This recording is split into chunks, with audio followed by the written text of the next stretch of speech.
esteemed panelists and fellow citizens, a good afternoon. It is an honor to introduce to you today's topic, which is on the State of the Nation Address and its far-reaching implications on youth empowerment and employment. My name is Sharon Mukisa, and I will be your host for this segment.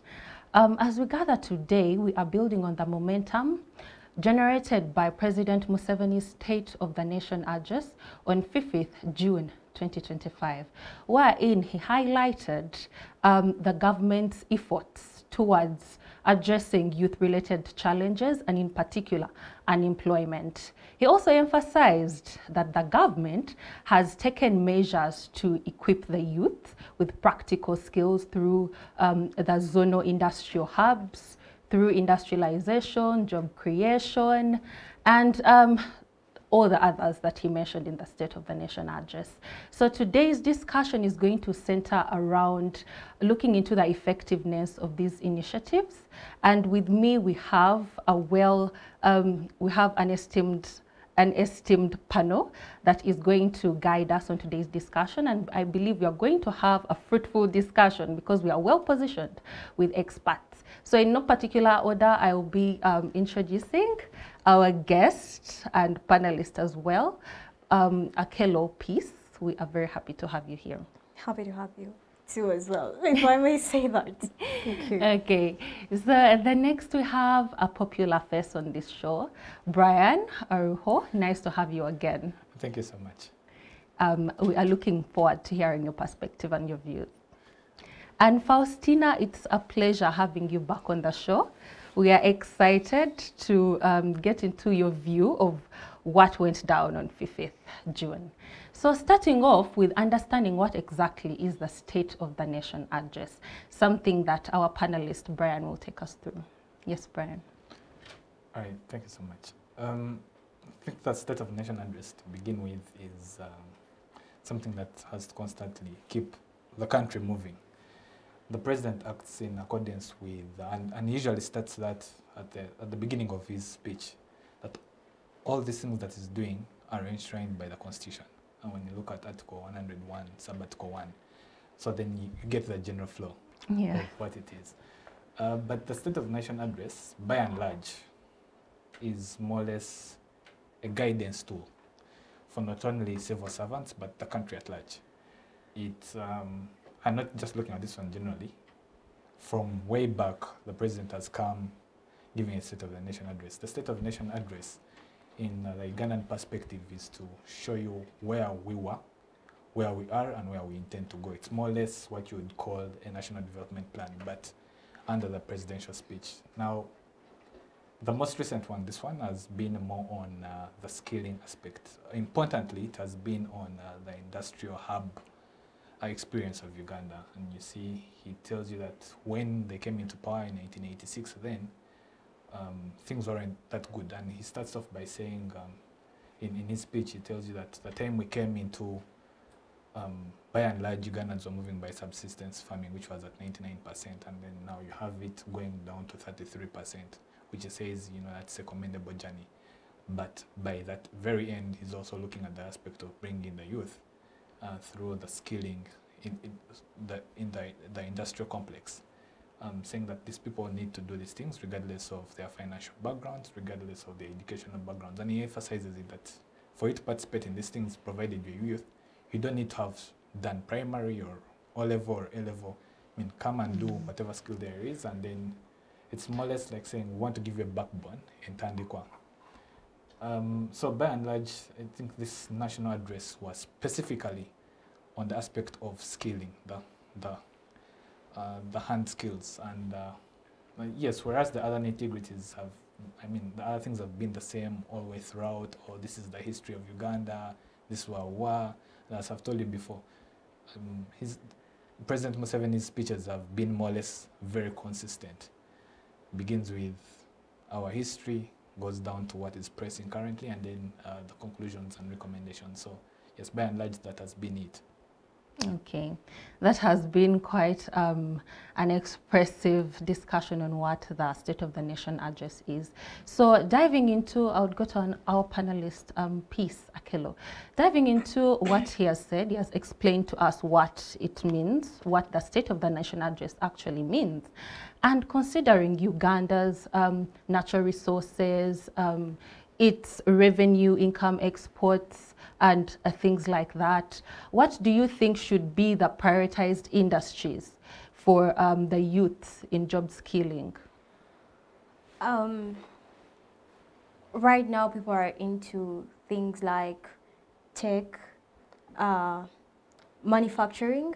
It is something that at least, we've seen establishment of industries, industrial parks and all that. Some of them haven't yet come to life, and we are waiting on that. Maybe to get back a little bit to what he just talked about. The State of the Nation address is most likely and most importantly meant to be an annual thing, right? Where were we last year? Where are we right now? And all that.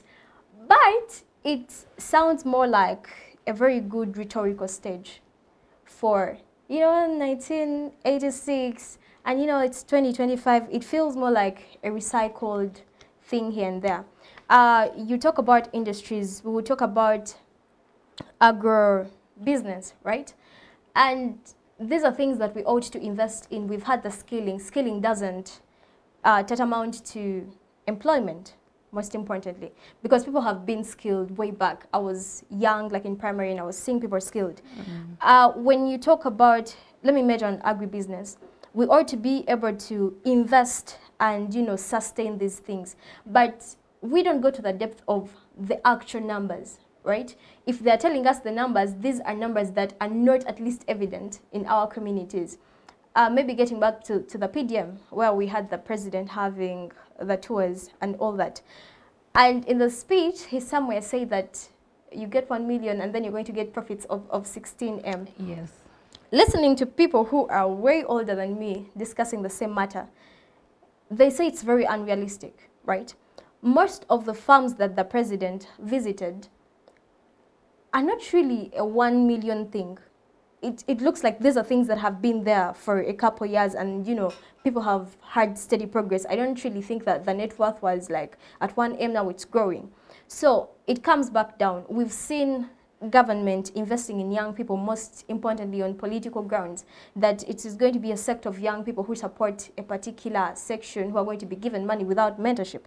You're given skills, but you don't have the actual employment and, the sustainable market in the business. So at the end of the day, I think we could discuss industries because it's what people have been discussing over time. But if we are not seeing the actualization of these things coming into place and being sustained, then it's like a whole wrong turn. It's like us coming out here and then we are rephrasing the same rhetorics just like him. Yeah. That is true. And interesting, you mentioned the annual report. It's supposed to be in comparison to what happened in the last financial year. Yeah. But then here we have the State of the Nation address telling us things that happened in 1986, comparing it to today. Obviously, like a period of years has passed. So there is growth all the time. Yes, there is that growth that is expected. It would be better if he had compared it to exactly what happened in the previous financial year. And I think that is an aspect that is missing in this State of the Nation address. So coming to our panelist, Faustina, basing on what she has brought forth, saying that the president is visiting these farms that have been put up, but these farms, just by looking at them and seeing the products that are coming out of these farms, it is not a 1 million capital setup as he says in his report, because he says in his report that these people picked 1M, and from that 1M we are having them creating profits of 16 to 20 million. So what do you have to say about that? Thank you very much. I think I will agree with Peace when she says that actually they say that these industries, these people started up these farms on 1M, but in my perspective, I feel actually the 1M was just supplementing what they already had. These people, the 1M was not, they weren't starting from exactly zero. Luckily, I've been in field for a week now, interacting with communities, and see people that are literally struggling to actually just get food to their table, at least just one meal a day. So yes, we will agree that, okay, those people that have benefited from the 1M, they are the lucky few, but you realize they are fewer than the youth, or even just other members of the community that are out there that actually are wishing to get that 1M and completely start from zero. Realize that these funds are actually going to people that have started something, yet they are not going to people that are looking to generally just begin something from zero. That someone, you are, okay, giving them the 1M, okay, say, you want them to be able to maybe rent out, renting when someone is getting land. Leasing. Lease. Okay, no, okay, the person that is actually going to, it's leasing. Getting confused with the word, but going out there to, yes, to rent land, buy seeds and maybe grow and sell at the end of the season, be able to sell or rent the land, start up structures to maybe rear cows or goats, and they're starting from zero. But you realize these funds are actually going to people that have already started something. So I feel, yes, these testimonies are there that people are actually being skilled, but then these skills actually, people now starting up from zero, those that are being skilled, the rates are very low. The people that we're actually seeing as testimonies are people that have already started something, that they are just increasing on their investment. So that's why I feel that, yes, the 16 million, the 1 million will be able to raise the 16 million in the end. But then you realize the actual startup capital is not the 1 million you're putting into this person. This person has already invested some other millions into raising structures, getting the start, maybe the one cow that they started with, or the two, and the 1 million is just for them to add something to already what they have. So it doesn't, the testimonies we have are not for people that are starting from completely zero. There are people that already had something and you're just adding to them. People that have already been in the business before and already they know how to navigate the business and go around it. That is quite an interesting point of view. And with that being said, it feels like then, if that is the standpoint, then there is an illusion, this illusion that he is doing away with unemployment, but yet he is not. Very true. Yes. So because we'd be having people, or the youths in particular the youths that he wants to create for employment, create for jobs. Those should be his target markets in regards to these projects that he wants to put in place. Well, with that being said, I would like to hear your view, Peace, on what do you think he should do better, the state should do better? Because these projects, these initiatives are in place.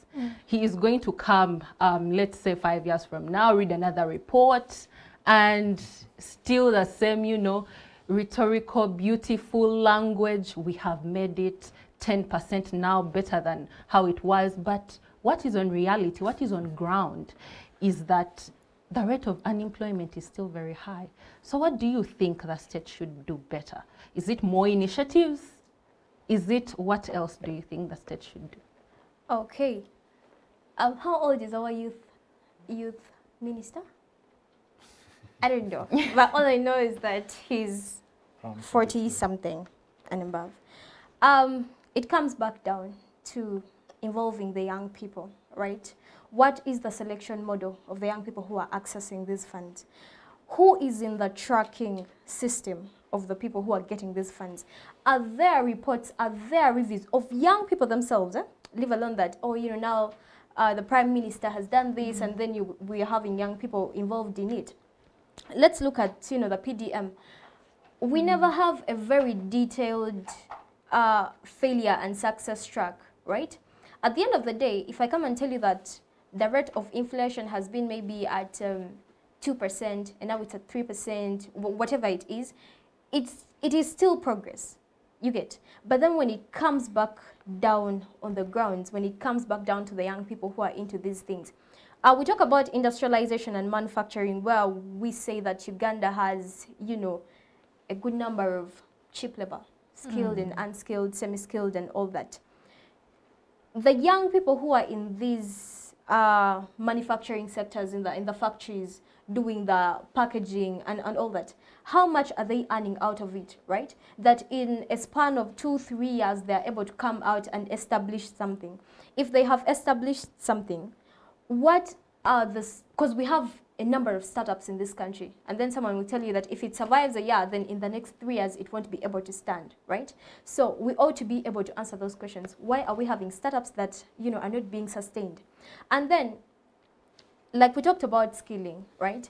I know a lot of people who are into fashion and design, and I really doubt if some of these people are people who have gone through the government skilling initiatives, right? These are people who have studied something extensively. So what are you giving these young people in the initiatives? Is it just basic skilling that when I'm done with knowing how to, we call it Oksambe Chalani, tailoring, because I won't really call it tailoring, because the people who really do the fashion are not the people who have been in the, you know, government initiatives. That when you bring someone from a fashion school and then someone who has been in a government project, you're going to see totally two different worlds, right?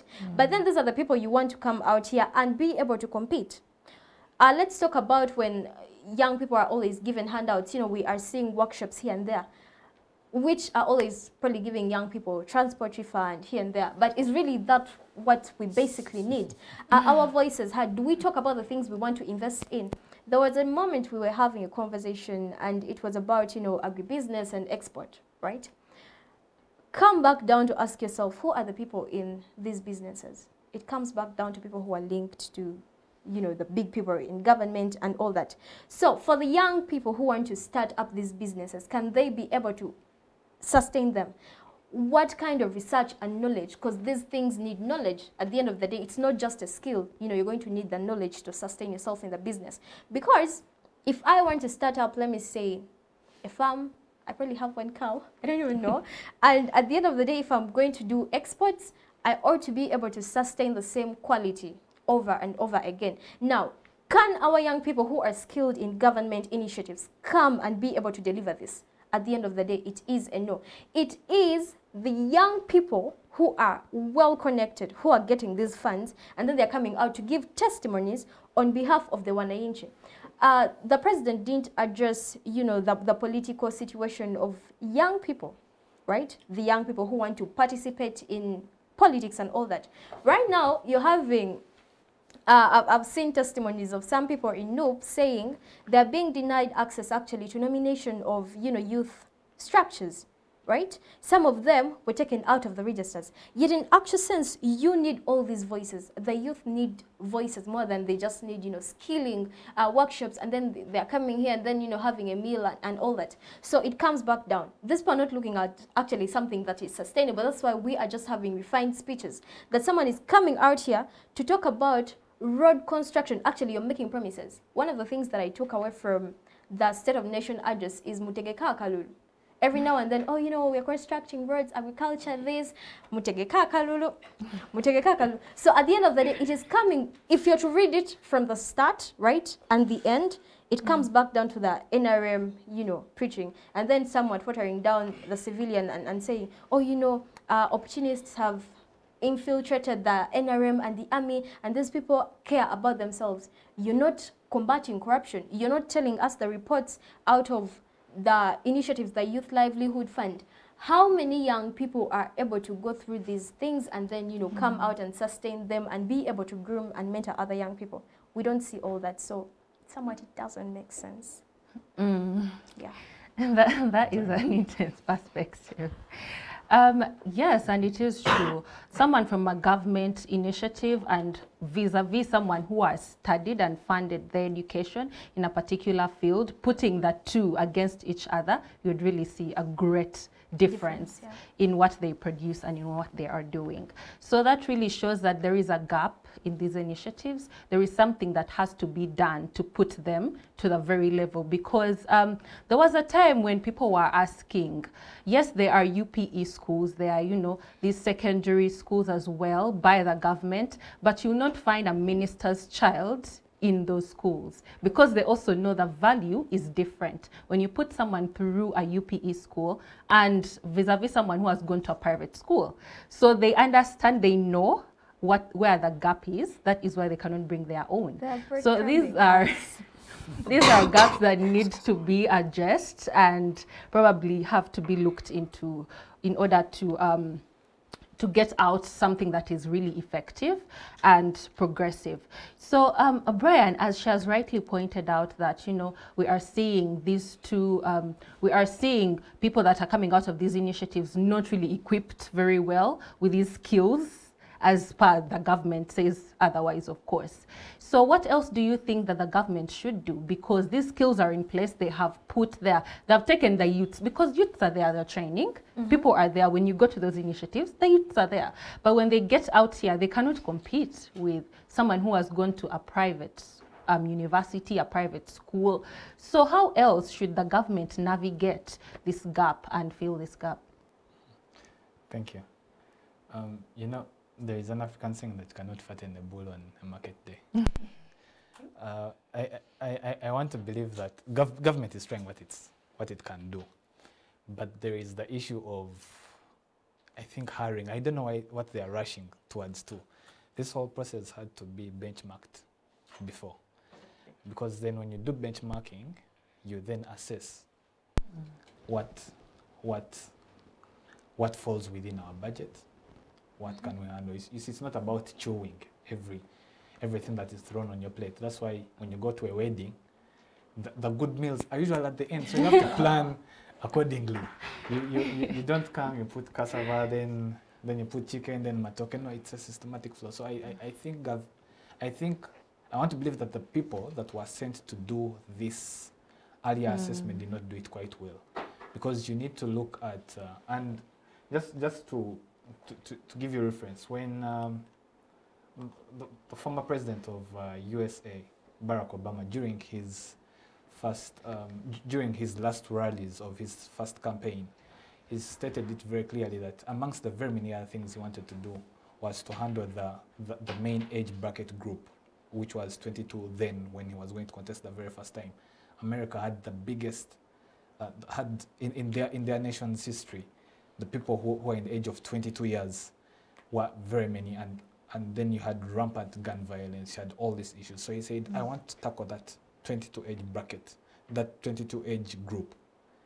You see, it helps you to zone out what the issue is. Is it unemployment? Is it gun violence? Then to him, those were the things that were very key, because most of them were going into the music industry. They're not doing anything. They're dying from there. The gangs, the drugs, and everything was in the 22. So by the time they approached 23, 24, 25, most of them were dying off because of either gun violence or, again, the related. Now, when you come here to Uganda, I want to believe that whoever was supposed to have done the assessment was supposed to have known what, in the previous census, what was the age bracket. These guys that are coming out of campus and the people who are joining campus, you see, that is the crucial age bracket to me. Because then you're joining campus, even if you're not at campus, but that is the age of around 18, and then people getting out at around 25. Now you have to handle them quite very well, whether they are educated or not.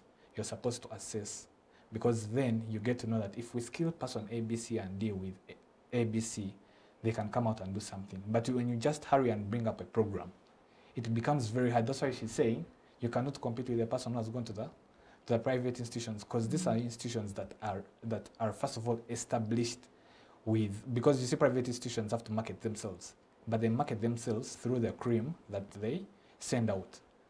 And here it's different. I mean, it's all about, it's more or less like accountability. It's more or less like the illusion of youth empowerment that we have in the country, and that she's talking about, asking what age is our youth minister. I think by and large in Africa we failed on that question. But before you look at empowerment, you look at also the youth, to take it a little bit to the youth political structuring.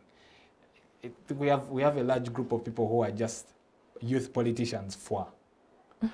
They just campaign. They don't know what they're campaigning for. They know all I want is to be an MP or be a chairperson of NRM somewhere, something like that. But they don't know what those positions actually hold. So they're just there, then they'll become funded. And this has been a constant with the NRM party, which I think if they want to make something sustainable, they are supposed to assess. You don't just give out cards for. You see, that's why you cannot have an NRM youth leader debating with someone from UID. These kids in UID have sense. I mean, and I'm meaning actual thinking. Can I disturb you a little bit? I'm not NRM. No, it's not the case. Yes. But when you talk about the young people not being able to deliver in the positions that they are in, right? Take, for instance, the MPs that we have that basically have to be bribed to pass what you know. Yes, so I don't really think it's a problem. That's what I'm. No, it's actually a problem because that problem starts from our age bracket. Because if you can't reason at this age, then you won't be able to reason. It's very hard to reason at that age because you see, at that age you are either a commissioner or something. When you fail at your preliminary round, it's very hard to exceed at this other end. Why? Why am I saying this? Is because this is a party that by and large has said we do youth empowerment. But the youth empowerment, their meaning is towards the general presidential elections, they'll come out and say, oh, the youth, and then use you for pictures and blah, blah, blah, blah, and the transport refund, which they usually fall for because NRM kids are like the brokest kids around.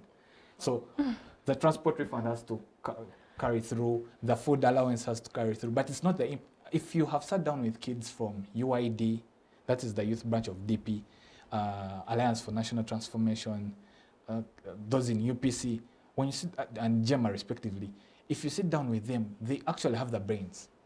But you see, we're in a country that rewards political prostitution over political meritocracy. So if you come out and do massive bootlicking, you can become a minister. I mean, we've seen these things in Uganda. Amen. But that is a story for another day. I think what government should do is, it's not too late. I think that they can still re-establish something. Say maybe get these top brains, have them involved, not for the pictures, now for the actual framework. Let them do the actual paperwork, and then do a reassessment of who are we admitting. Yes, and the president said that regardless of your economic background or educational status, come and join. But you see, we need to look at the point of view that if this intake, how many people are we looking at? Are we looking at 500 children? When we reach 500, let's close the door. Let those people move it and let us grill them to the door. Tell them to go and do internship. Let them go and do real internship. Not these things of I'm going to my father's workshop. No, let it be merit-based. Then when you graduate, you still push them through. That's why you see private institutions still do, is it called pre-graduate, postgraduate traineeship. Yeah, yeah. So you don't automatically become an employee. They first train you through. Yes, they'll be paying you peanuts here and there, but you are getting an added skill that is in the actual. I think by and large our government has done. It's like they be rushing to a football match. They don't want to think about.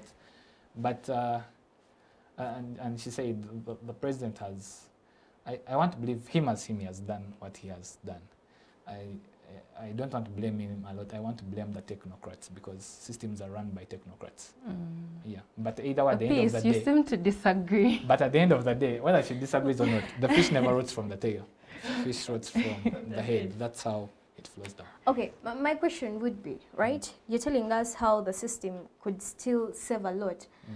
The political parties these days actually are not even more about ideology or what the young people can bring on table, but young people who can literally absorb, you get, what the political party wants. It's about loyalty. More it is about... Which political parties do we have in Uganda? There's Noob, there's... No, I'm telling you what's on ground. Because when you look at the young people who are being groomed into the system, probably going to be given certain cards of given political parties, right? It comes back to loyalty more than what actually someone can bring onto the table. So when he talks about NRM and he talks about bootlicking, right? It is more or less the same thing that is happening even in some opposition political parties, that it is not about the brains. And you telling us that the government can still save something. It's been 40 years. Yes. Same speeches. Let me tell you something. But when wasn't built in one day. It wasn't built in one day, but if every day you're digressing. Do you know how long South Africans suffered? Do we have to suffer the same way? Yes, no. But Brian, are you seeing a future where we are going Yes, now? there is a future. Then why are we still actually relating with 1986 Yes, every now you and see, then? because and now? history, if you don't learn from history, it's very hard for you to learn now. Why is our history limited to 1986? Our history is not limited. It is limited to 1986 Because? to those who embrace the NRM idea. If you decide to read, then you can read But this as, is what as far as Kabaka this is Reka. what most Ugandans are consuming. That when the president comes out and talks about it, they're going to paint the Amin government as bad. I don't know all whether that. it was Jesus that said, "Do as I do, not as I As say." I say. So when a person goes up to 1986, that's why your lecturers tell you, please read ahead. Okay, what I just want to let him know is this, right? When you are talking about people who have brought us in the same trenches, to be able to save us from the same trenches, then it doesn't really make sense. Telling them that after 40 years, they can still save. What are they saving when they're just actually letting it go like They that? can actually save a lot. You see, the problem with Are they willing to save it? now, yes, they are willing to save it. We have two problems in Uganda. We have the literate illiterates, and then we have the illiterate literates. Those are two issues we are grappling with in the country currently. And why am I saying that? Is that almost every youth that wants to be so-called a politician, they either run to NRM or NUP.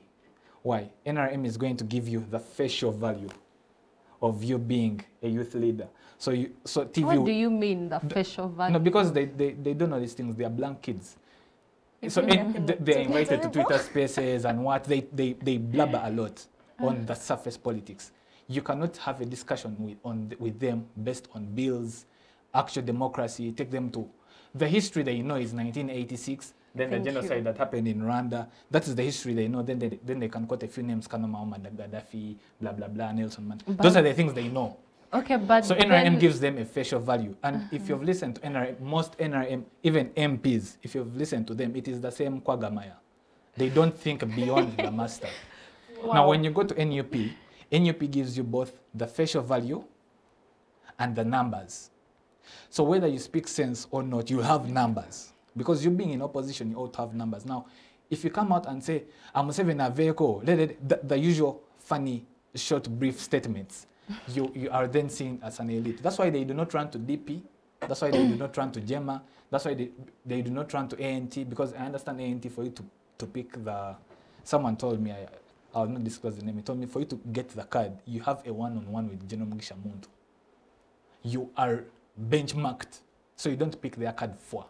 You might lose, true, but your brain is sharp. But do guys want that? No, we want to be seen. Secondly, she said, do we have a future? We have a future. No country doesn't have a future. Libya was in the trenches. It was bombed. And right now they have slave trade, but I can still tell you that through slave trade, some people become rich, others become broke. That's the system of the world. You understand? Even the Arab nations that we so-called admire now, Uganda one time gave a loan. True. Yes. Yeah. And right now we practically have to beg them, guys, please give us the crabs that follow. But it doesn't mean that there is no future. I think there is a future in Uganda. Okay, you know why I asked that, right? Since 1986, the president tells us our problem is, export of raw materials and all that. He highlighted the same thing during the presidential address, right? But then still, we are going to export raw materials at the end of the day. Yes. So the thing comes back. What are we speaking about? Just like you said, we really want to do a lot. Revenue. Yes, we want to eat a lot. That's the problem. And we do not want to focus on what our digestive system handles. But where is all this going actually? When it comes back, does it serve the people? It is not serving the people. That's where the whole problem is. Are we progressing? We are progressing. I want to believe so. Thank you. Believe so. At least you're on the same page about something. Okay, I think I would like to hear Faustina's view on the same. Do you think we're indeed on the right track, or we are somewhere not yet there? Yeah, I think I personally will agree with Brian, where he says that actually Museveni as an individual, he has done his part, but the people that are actually failing us are the technocrats.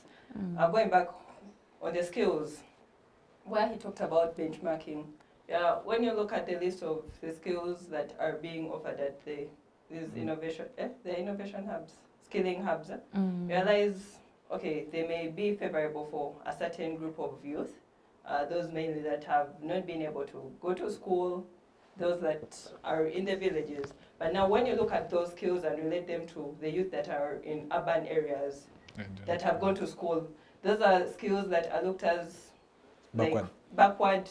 You only go for that when you have actually failed.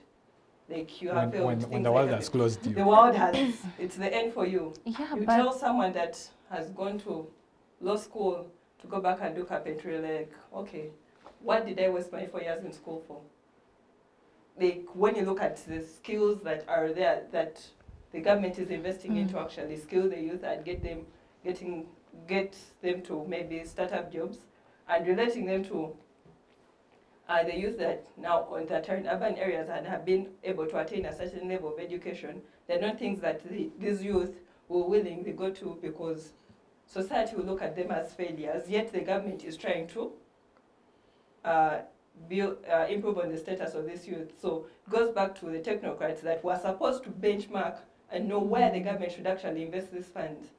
That looks like would have the selection of skills that you have these that favor this area and skills that also favor those that have been educated. At least if we'd have the government investing in things like tech-related, realize that the youth that are in urban areas would willingly go into that because the world is going AI, so they feel that I'm just adding on the education I attained. I'm not taking very many steps back to where I actually struggled to come from. So the government still has a chance if the people that are actually in those technical offices building these programs actually do their job of literally benchmarking and not just choosing things to what they please. I feel we still have the opportunity, but now the people in the technical offices need to. They are the people that we actually have to pin. We are not supposed to pin Museveni. Museveni as an individual has done his part because he feels the youth need to be empowered. But now, the people that are advising him, or the people that are actually supposed to implement these things and make the technical decisions, are the ones that are actually failing us. Okay, yeah, interesting viewpoint, because at the end of the day, he is going to go and address the nation, but the speech is going to be handed to him. Exactly. These statistics are handed to him. So it is the people that are out there in these offices doing all these jobs that are not doing that job to the most so that it can be effective.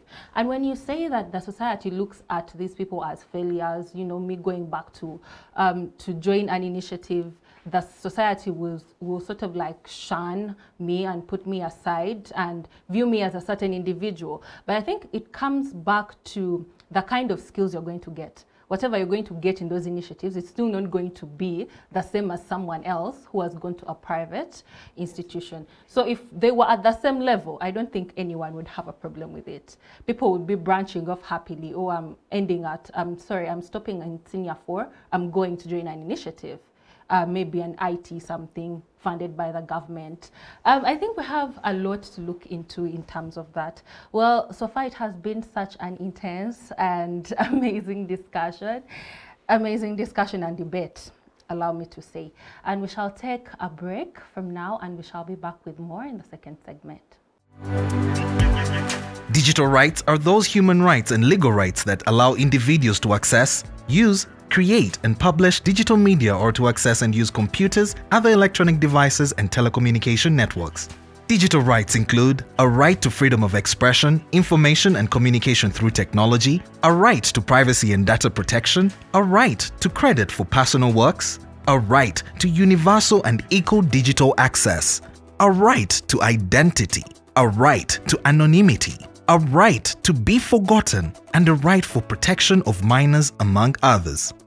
The state's digital rights are frequently violated through various unfair actions, for example, blockage of websites and social networks, theft of credentials, unauthorized use of people's data for personal gain, privacy intrusion, online censorship, arrests and intimidation of online users, internet blockages, and the proliferation of laws and regulations that undermine the potential of technology to drive social, economic, and political development worldwide. It is hence every citizen's responsibility to respect rights of other digital users and to speak out or report to the responsible parties when one's rights are violated. Welcome back to the second segment of the show. And where we had left off, our panelist Faustina had quite an interesting standpoint or view in which she stated that we should not blame the president for all these gaps that are in these initiatives, all these things that are happening, because at the end of the day, he is up there, and it is these people or the officials that are on ground to know what is going on. They're on ground to make the reports, to do the research and put everything together, and the money goes to them, so they know best where the money should be invested and where it is invested indeed. So coming to Peace, because she was disagreeing on that, and she had a certain or a different standpoint on the same. So I would like to hear your view. Do you think the president should be blamed? I mean, he's holding an office and he ought to serve the people, or rather should we just put him aside and look at what else is happening? When children are failing, there's no way you're going, like, you know when people are like, we blame the background, we don't blame you. Right? So meaning there are people responsible to uphold this system. 40 years down the road, okay, I don't want to blame him. I don't want to hold him solely accountable. But I feel like there's a certain level of gaslighting by people trying to take out the person of the president and being like, oh, you know, he probably doesn't know what is going on. Well and good. Let me take you back to the tweets and all that. The president came out and he was commenting about Muhoozi's tweets, and he says his tweets are somewhat logical and he's patriotic. You understand? The same tweets that people will say, oh, you know, probably he doesn't know what is going on, like you should hold Muhoozi accountable and all that. So when someone comes out here and then they're telling us the president is trying his best, he has done his part. He has done his part, but he's still upholding the same people in the same system, right, who are corrupt. Was it last year or last year but one, when they formed the anti-corruption unit, right? And the gentleman who was actually appointed, I don't remember his name, but in 2018, he was convicted of corruption. You get? So the same system, the same person who is rewarding the corrupt, you want to take him out of the system. At the end of the day, if we want to hold a certain family accountable, when they say that that family, it's people, and then you're like, but the father has done his best, you know, to make sure the kids don't eat other people's children. Why do you want to take out the father? Let the whole thing, you know, come to the point. So my question is actually, he himself was talking about, you know, not holding the president. He's done his part. What has he done when over time we are failing? Let me tell you, if tomorrow I failed as a daughter, my father is going to be somewhat held accountable for my decisions. Now, he makes most of the decisions in this country. Even if these people do the research and bring the paper to me, I ought to be able to read it and understand what is going on. There's no way I should be alienated from my state. Let's talk about previous governments, right? Why did Amin go out? It is because at some point he was alienated from things that were happening in his government, right? That at the end of the day, when he orders for Lumumba to be taken actually to the State House, since there were malls, they take Lumumba, murder him, and then he just receives a call, and then they're like, Mr. President, Lumumba has been murdered, right? And then all of a sudden, he has to clean up the mess, because at the end of the day, you're going to be held accountable. So if we are trying to take him out, something is going to happen. When President Obote was being told to be very careful with Museveni, and he felt like, oh, Museveni can't literally do anything at the end of the day, his government was taken out. So if we are trying to hold the system accountable and you're telling us that the head of state shouldn't be held accountable, tomorrow when there's an insurgency, there's an uprising, right? He is going to be the same person who has come out to clean the mess. So why do you want us to take him out? We're actually not taking him out. We are just putting to the fact that we appreciate he has done his part. We are not putting it out, but you're saying on him doing his part, there's a group of people that are actually failing him from doing his best. Let me take you back. I don't know if you've listened to Miriam Matembe. She will tell you, right? When she got to discuss with the president, she was like, I think this man is going to this direction. All of a sudden, he himself, he was failing. So these are challenges, these are failures that have been recurring. In the State of the Nation address, he is blaming opportunists who infiltrate the NRM, right? And then the military for their personal gains. You're still upholding these people in the same system. Actually, the system itself is rewarding people, the system that you control. And then you want us to take him out. Okay, what has he done? Basically, if 40 years down the road, the president comes out and tells us, no one can lead this country, right? Meaning he himself, he has failed. He has not mentored people to uphold the vision, right? How can you keep people who don't carry the same vision as you, basically? His rhetorics have been good since 1986. I can take you back and I'm like, wow, we're going somewhere. If I was there in 1986, I was going to hold the gun and go to the bush with Mr. Museveni, I tell you. But right now, it's the same thing, you know, good rhetorics, no basic fundamental work. Okay, you tell me, oh, you know, states take time to grow and all that, which is very okay. We don't really want to run before we crawl and all that, but we can't keep crawling. Like, Africa has been here since post-colonial stage and we are not evolving. Yet our leaders have these wits and all that. You know, he's been talking about Pan-Africanism, the integration of East Africa. How evident are these things when it comes to the reality, not on paper, that our leaders, they only meet for photos, actually, you know, and then we're like launching the railway line, men in suits, convoys. Those are the things that we see on the streets. But evident work, we are not seeing it so. Okay, my whole point is, don't take him out, okay? He should be held accountable with his system that he created.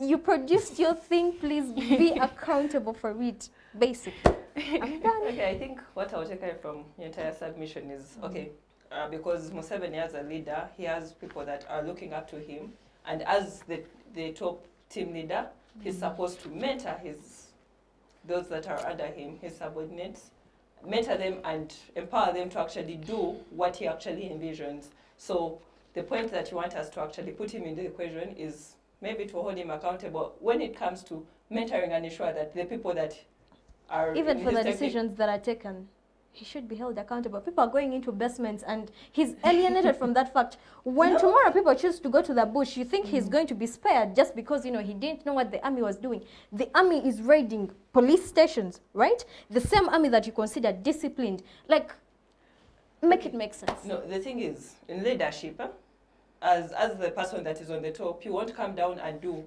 that something that you expect the last person down to do. There are levels of hierarchy.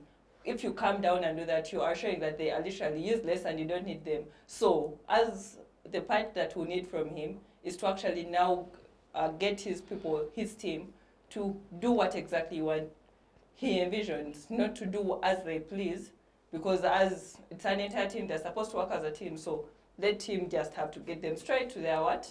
30 plus years down the road.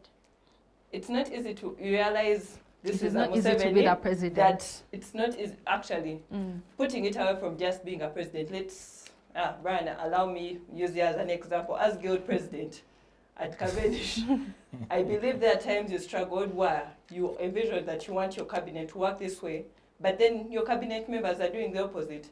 As the person on the top, you may have the clear vision, but getting a team of people that are coming from various backgrounds, getting them to align to you, like when you say A, it's A, and everyone is understanding A, not someone having, at some point I'm A, at some point I have a B somewhere. Getting them to think as A is something that takes time, and it's very hard to actually sync with people that are from different backgrounds. So in team dynamics, you need to just understand how do you create a balance. So that's the point that we would say Museveni just needs to understand how does he get his technical teams to create a balance that you actually see the development that we actually want for our country.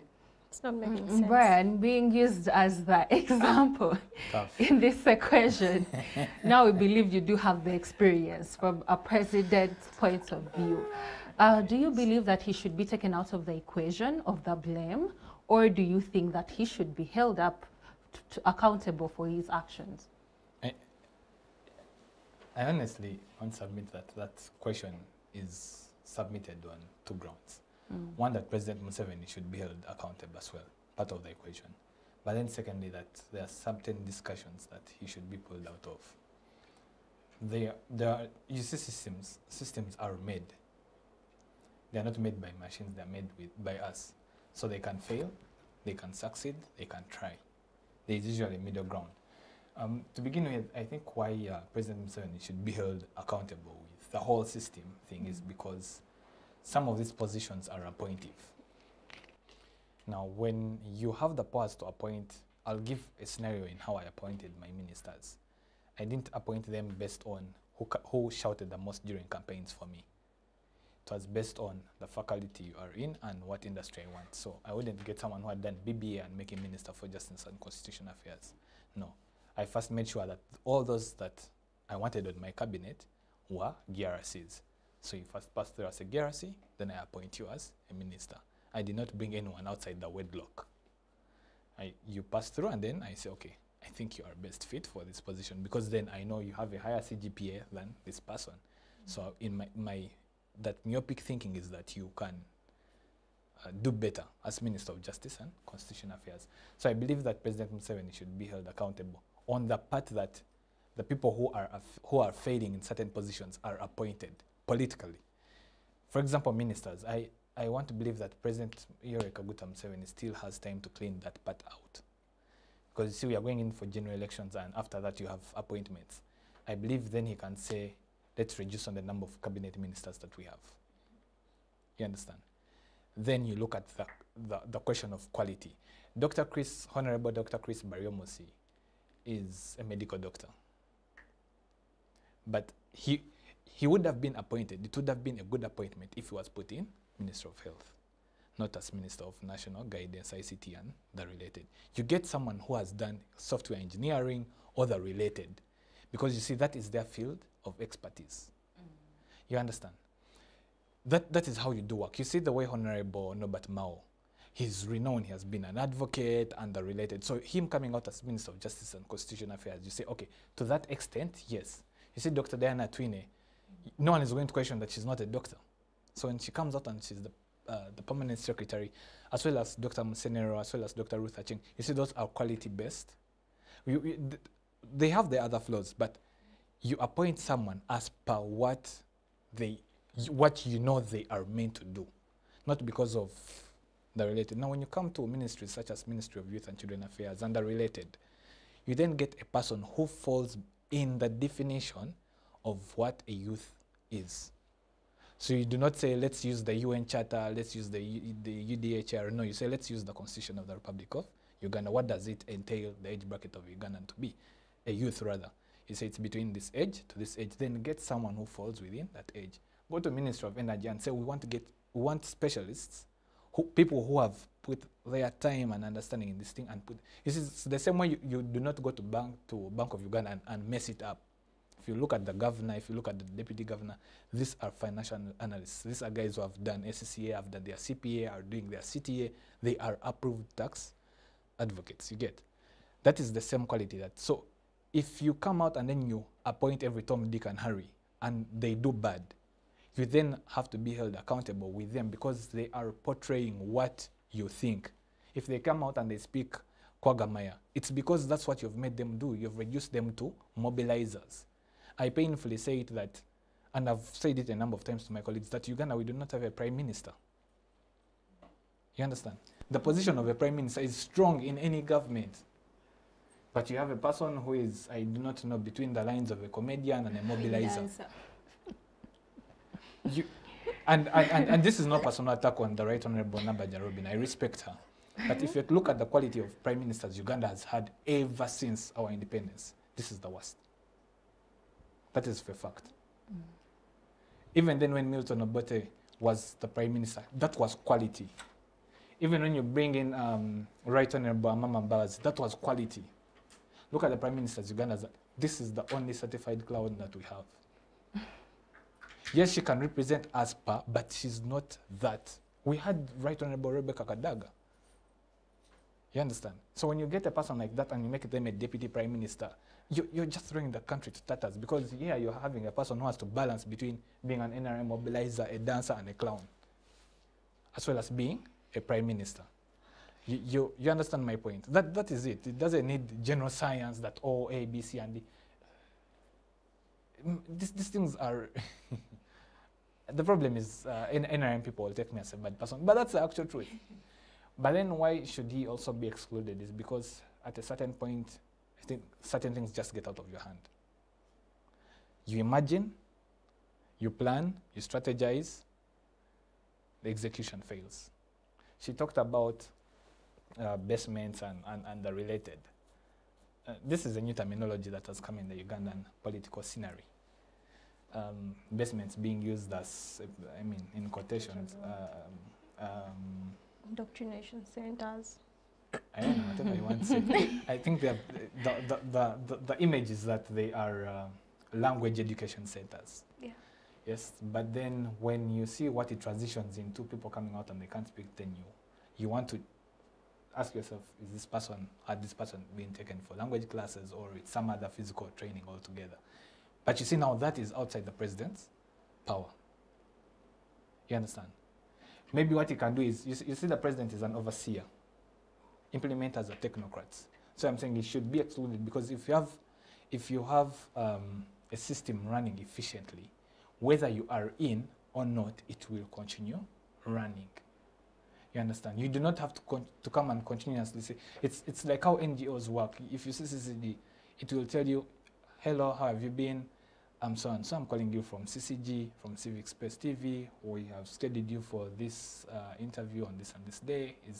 Can you confirm that you will be in attendance or not? Yeah, that is a system.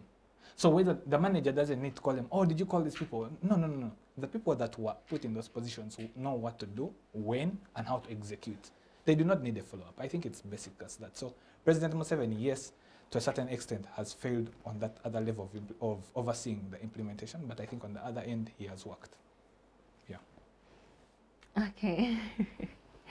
Faustina, that is still a different standpoint from yours. Do you wish to change, or you're still strong on ground on your view? I actually agree with him that he needs, at the point of him having to streamline the way the positions that he's appointing, that there he has the control of those people that are actually supposed to execute things that why he has the control of appointing his people. I agree with him that he's to be blamed. But in positions where he's actually, it's not under his control, then it's why they ask for us to exclude him. So I actually agree with his admission. Yes, are we on the same page with this? No, actually, I am.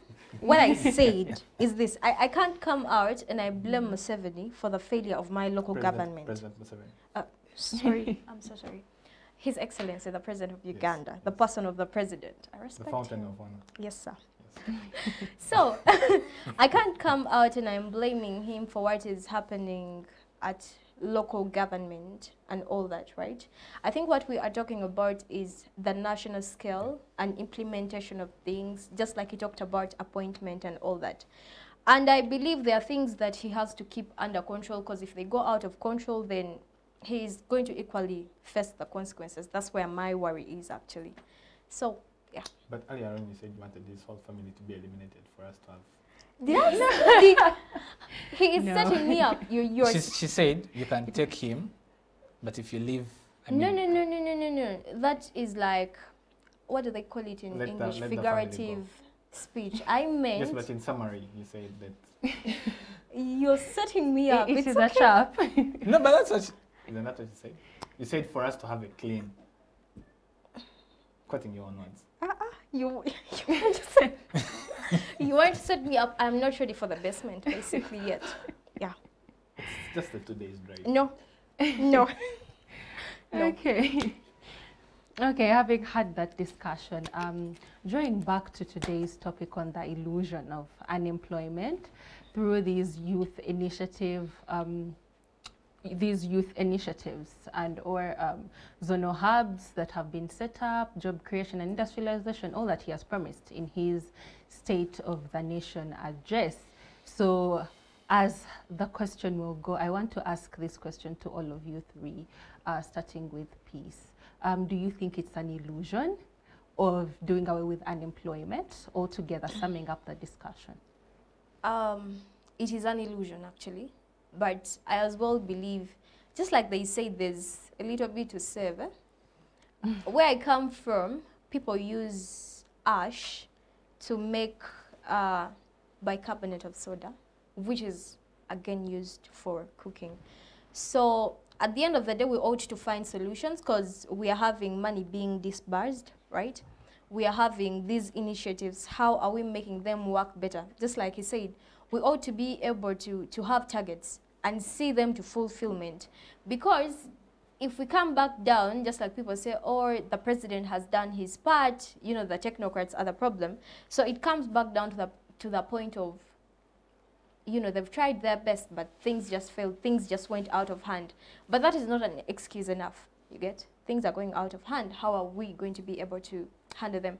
So yeah, I think we ought to have young people involved. We ought to have audits of young people, by the way, not people who are alienated from the young people giving the audits.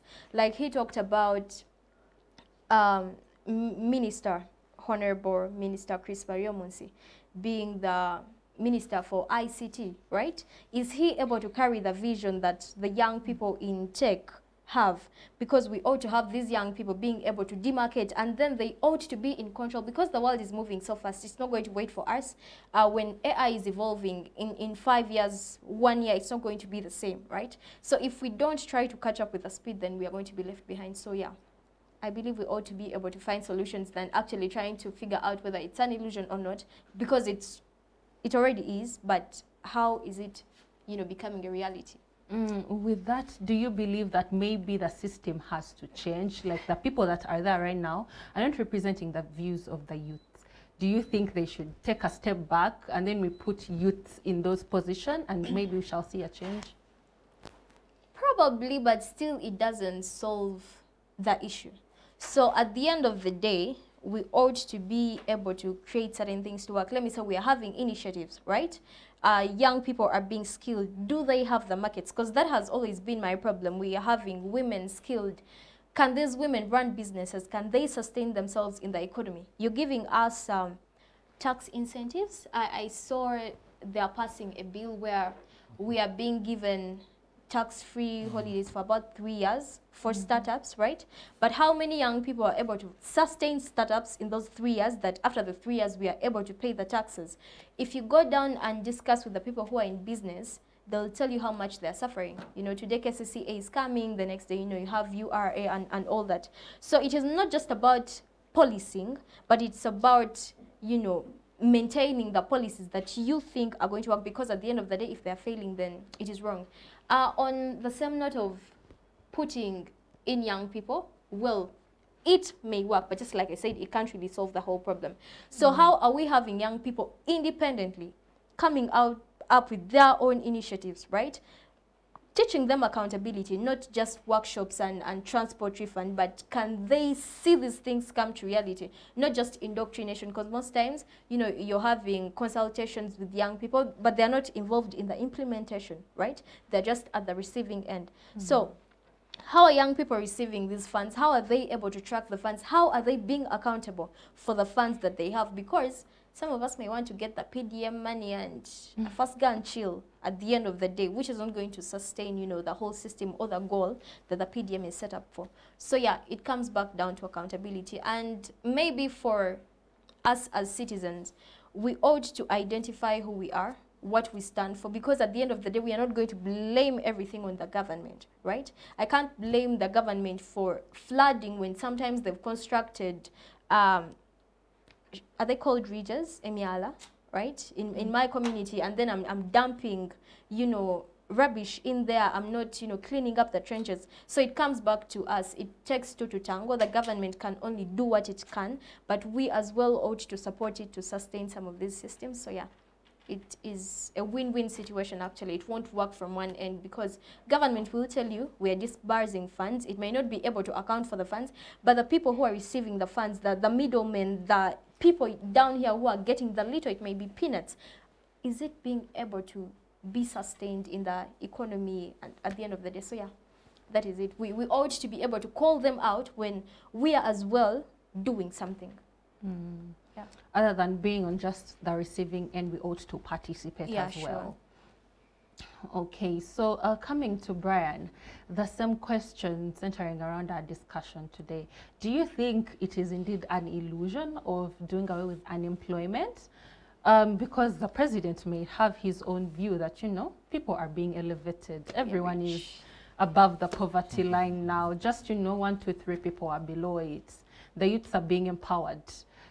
Do you think his speech could otherwise be translated to mean that there is still unemployment today? There are things that he is not looking at. Thank you.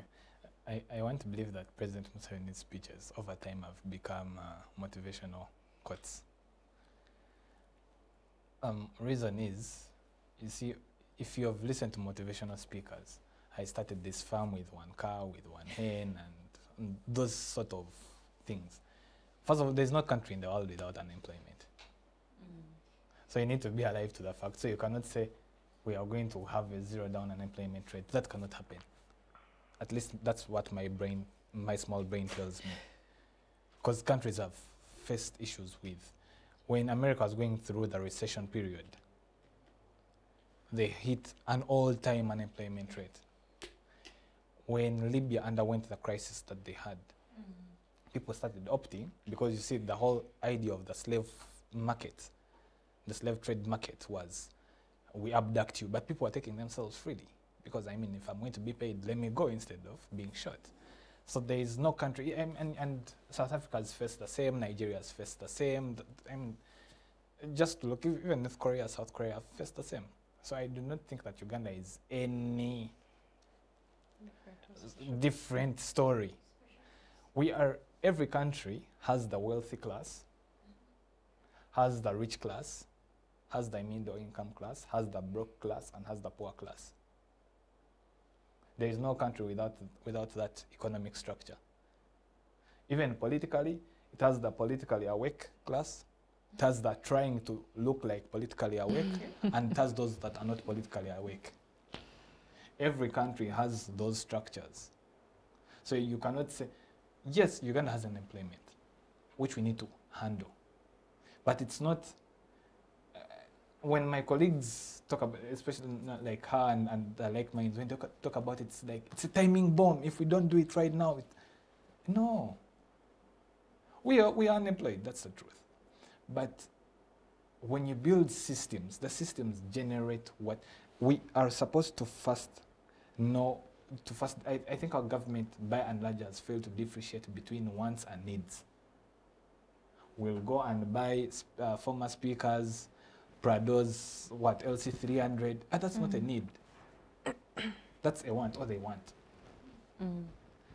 We need things like the National Insurance Health Bill. Thank you. Those are needs. You understand? We need systems that are going to bring the youth in, not for camera purposes, but for implementation purposes, for empowerment purposes. A zonal hub is part of them.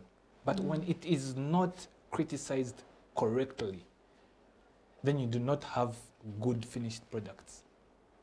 So it does not help her coming up with 7 seed schools, and then you're having the same shittish people that you're bringing to teach these kids. Because at the end of the day, what you're going to teach these kids, the end product you're having is someone who fails to differentiate by nature of their tongue between R and L. And if they want to explain something very well, they have to take it back to their mother tongue. Then how do you want them to even compete with someone from Kenya, from Tanzania? And she has been saying, we have been in power for 40 years. I think that is very valid. Because Rwanda underwent the worst of a genocide in East Africa. President Paul Kagame has been in office for 20 years plus. In office as president. I think by and large, Rwanda has had a thorough development change, politically, economically, and socially. President Yoweri Kaguta Museveni, on the other end, has been in power for over 38 years. You're still having Chira Bulindo, that route, looking like some other, something, as if an earthquake just happened. So you cannot, there are things that you speak with the truth. You understand? You asked, should we bring the youth in these offices so that these systems work? No, it's not about the people. It's not about the age bracket. We can still have old people in the system, provided you empower them, and then they do what is right. You can still bring young people in the offices, you have not empowered them, and they do the same nonsense. That is why it is very easy to find men, it's very easy to find people in their age bracket of 45 to 60, thinking like young boys and girls, and you can find people in the age brackets of 20 to 30, thinking like men and women. Those things are different. There is a young boy at 45 and there is a man at 22. It's reasoning capacity, it's how they tune. So whether you bring young, it does not help. We've seen old people run. Biden was a president. His Excellency, Joe Biden was a president. He was old, but systems ran. That is the truth. So was it about bringing in a young person? No, America by and large over time has been led by old people. I think I want to believe President Barack Obama was ranking in being young. But the system still ran, but he was empowered by the Democrats Party. So in Uganda, we want to believe everything is about youth empowerment, youth inclusion. Those things do not matter if you do not have a good system. It's the same as saying, I'm going to go and pick someone's son and make them a commissioner. You get? That is why when we did O-level, these kids that came, I did not want to mention schools because the marketing might go low. There are schools in Uganda that are known. They have over 54s. But when you reach S1 and they are chopped in term 1. And then us from, me I studied from Uganda Preparatory School, Kawaja, so it's not average though. I mean. But when we came with our grades, man, we performed. That is the thing. You have kids from these schools and they cannot defend even you're doing law. You know the story at LDC. There are some universities in Uganda that I won't mention, but which you know, and general public knows. They usher out first-class degrees, second-class upper in law. They reach LDC naenga fwa. Nga it is, Banyankore have a saying, against no machine. Like their brains are just ashes. So that is the thing. So it doesn't really matter. The Right Honorable Rebecca Kadaga is old. But I think if you sit down with her, if you listen to her, if you've seen the work she's trying to do, I want to believe she's on the right path. I do not support her entirely, but I want to believe she is on the right path. But she's old. So is the question about age? No, I don't think it's about... Ambassador Johnny Ayebare is old. He's equally old. But listen to him in the diplomatic space of Uganda. He's the only sound ambassador we have in Uganda, by the way. Leave these crooks that... He's the only Ugandan ambassador that can have a sound discussion around the UN, UNHR, UNDP, can still come down to the... He knows these things. These are things he used to do as a journalist, researching on even before he was appointed. But isn't he old? He's old. We equally have young people that are making it. We have the likes of Ayebare Denise, we have the question, we have the Onin Drake Douglas. When you sit down with them and they discuss, they are discussing substance. Uganda sent, in the East African Youth Parliament, we had Amanya Belindas, the Right Honorable Speaker, some time back. It was quality. She's young. The problem is here, when we talk about empowerment, it is pictures, and for presidential mobilization, and usually that kind of thing done by NRM. So I don't think it's about individuals, I think it's the systems, really. When you have systems that think in analog, you cannot change them to digital. That is it. And that is an interesting quotation. When you have systems that think in digital, you cannot, when they think in analog, you cannot change them to digital. You cannot change them to digital. That is why your ministers prefer to be driven in Penconis rather than doing substance. So, but it's a story for another day. Okay, thank you so much, Brian, for that discussion. It has been very well elaborate. Moving on, lastly, to Faustina, centering on our topic today on the illusion of youth empowerment and employment. Do you think it's just an illusion to say that the youth have been empowered and there is typically no unemployment? Just in summarizing about 2 minutes, that we can end. Thank you very much. I personally think it's an illusion, and agree with Brian, because the empowerment, we just have photos of youth in these hubs that they are actually gaining the skill, but then we are not seeing practical results of actually these youth living these innovation hubs and practically doing something and seeing their factories or companies rising. That literally these innovation hubs have actually just turned out into mobilization centers for youth, for the government. Yeah, because we are not, yes, for NRM in particular, because like literally even when you just look at the State of the Nation address, okay, generally at some point you would still get NRM coming into the picture. It ceases to be just talking about Uganda, but it goes back to we are the it's NRM, we are the party in the government, so we are the government, and obviously our agenda as a party should still be put, and obviously we are in 2025, 2026 is an election period. Right now we are driving to, we need those numbers for the vote. So it's an illusion because we are not seeing tangible results. We are just seeing photos of, yes, the youth are there. We are having the numbers that we have trained this number of youth, but then how many people that have actually participated in those trainings that you, if you are to follow them up one by one, that you actually find them practicing what they've been trained in those centers. That's why personally I think it's an illusion, because if you are to track them, you won't find them actually practicing what they've been trained. They'll get appointed as RDCs. Thank you so much for the discussion. As all of our panelists have said, that it's just an illusion of of employing youth and empowering them. We would like to know what you think, so please tune in to Civic Space on your YouTube and like, follow, comment, and follow in on the discussion. We shall be here again next week. Thank you so much for joining us. I have been your host, Sharon Mukisa. Stay blessed.